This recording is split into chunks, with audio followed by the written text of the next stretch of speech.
प्रधानमंत्री नरेंद्र मोदी ने 10 साल पहले डिजिटल इंडिया अभियान की शुरुआत की थी, जो अब हर किसी के जीवन का अभिन्न अंग बन चुका है। इन 10 वर्षों के इस सफर में देश भर के लोग इंटरनेट का उपयोग कर डिजिटल क्रांति से जुड़े हैं। सूचना प्रौद्योगिकी के इस्तेमाल से लोगों के जीवन में बड़े और सुखद बदलाव आए हैं।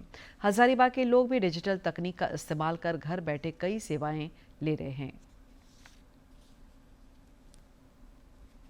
हजारीबाग जिले में शहरी के साथ साथ ग्रामीण क्षेत्र के लोग भी डिजिटल तकनीक का इस्तेमाल कर जीवन को गति दे रहे हैं। बरी प्रखंड के स्थानीय लोगों ने कहा कि उन्हें पहले बैंकों में लंबी कतारों में घंटों खड़ा रहना पड़ता था, लेकिन डिजिटलाइजेशन की वजह से अब आसानी से पैसे का लेन देन हो पा रहा है। कई तरह के फॉर्म ऑनलाइन भरे जा रहे हैं। करीब 2 घंटा 4 घंटा हम लोग वहाँ वेस्ट होता था, फिर भी कभी निकाल पाते थे, कभी निकाल पाने भी नहीं होते था। आदमी आ जाते थे ऐसे ही, फिंगर लगाने से निकल जाता है। अभी दिल्ली में गाड़ी, मान लीजिए मेरा गाड़ी खड़ा है, अगर उसको डीजल भराना है, कुछ तरह का मुसीबत हो गया उसके पास, तो यहाँ से ऑनलाइन कर दिया, ड्राइवर का माल लोडिंग हो गया, तेल भरा गया, वहाँ से मेरा तुरंत एक दिन जो 4 दिन हुआ था 2 दिन में काम मेरा ड्राइवर गाड़ी लेके चला गया। डिजिटल इंडिया आने से क्या हुआ कि APS बेस्ड पैसा जब से निकलना चालू हुआ, वो लोग घर बैठे जब भी आए चंद सेकंड में पैसा लेके चले गए। सबसे बड़ा लाभ उन लोगों के साथ हुआ। दूसरा फायदा हुआ कि उनमें फिनेंशियल इंक्लूजन बढ़ा है। विद्यार्थियों को भी डिजिटल इंडिया अभियान का काफी लाभ मिला है। वे दस्तावेजों के सॉफ्ट कॉपी को डिजिटल लॉकर एवं गूगल ड्राइव में संरक्षित कर रहे हैं। दीक्षा और स्वयं पोर्टल के माध्यम से घर बैठे ऑनलाइन शिक्षा अब जिले में आम हो चुकी है। पासपोर्ट समेत कई सेवाएं ई डिस्ट्रिक्ट और उमंग ऐप के माध्यम से आसानी से उपलब्ध है। हम अपने डॉक्यूमेंट्स डिजी लॉकर, मेल और गूगल ड्राइव के द्वारा रख सकते हैं। और एक ई डिस्ट्रिक्ट एक ऐसा ऐप है जो प्रज्ञा केंद्र के सारे काम उसके द्वारा किए जा सकते हैं।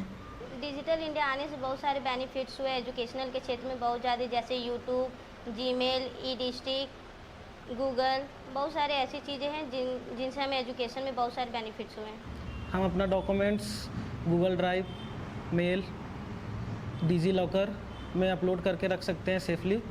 डिजिटल इंडिया अभियान ने बैंकिंग और स्वास्थ्य सेवा के क्षेत्र में भी क्रांति ला दी है। एक ओर जहां डीबीटी के माध्यम से लाभुकों के खाते में सीधे पैसे ट्रांसफर हो रहे हैं, वहीं दूसरी ओर ई संजीवनी जैसे ऐप की मदद से दूर दराज के गांव में बैठे मरीज भी चिकित्सकों से परामर्श ले रहे हैं। ई संजीवनी आने से जनरल पब्लिक जो रिमोट प्लेसेस में है, उस गाँव के लेवल पर वो लोग को बहुत ज़्यादा फायदा है। उसमें क्या होगा, वो लोग आते हैं सब सेंटर पर, हमारे CHO वहाँ रहती हैं और उनका जो भी प्रॉब्लम होता है उसको CHO लोग हम लोग को ई संजीवनी के थ्रू, हम लोग को ऐप के थ्रू हम लोग को मोबाइल पर वो लोग का आता है। हम लोग उसको उसी पर देखते हैं और देख के वहाँ पर जो भी रहता है उसको ट्रीटमेंट हम लोग उसी पर करते हैं। इसमें बहुत सारा, जैसे कि एग्जाम्पल पे तौर पे कहा जाए तो अभी आपका PM किसान सम्मान निधि योजना का जो पैसा है, आपके जो भी स्टूडेंट वेलफेयर के जितने भी स्कीम्स हैं, जैसे स्कॉलरशिप हो गए, पोशाक हो गया, जो भी छात्रवृत्ति की राशि हो गई, उसके बाद आपका आवास योजना हो गया या वृद्धा पेंशन हो गए, सारे अलग अलग स्टेट्स में ये सारे DBT के माध्यम से जो लाभान्वित हैं उनके खाते में डायरेक्ट ट्रांसफ़र कर दिया जाता है। डिजिटल इंडिया अभियान से जहां एक ओर ऑनलाइन ट्रांजैक्शन के मामले में देश विश्व में दूसरे पायदान पर है, वहीं सरकारी सेवाओं को जन जन तक पहुंचाने में इससे काफ़ी मदद मिली है। कामकाज में भी पारदर्शिता आई है, साथ ही पल भर में कई काम संपन्न हो रहे हैं। DD न्यूज़ के लिए हजारीबाग से नितेश कुमार की रिपोर्ट।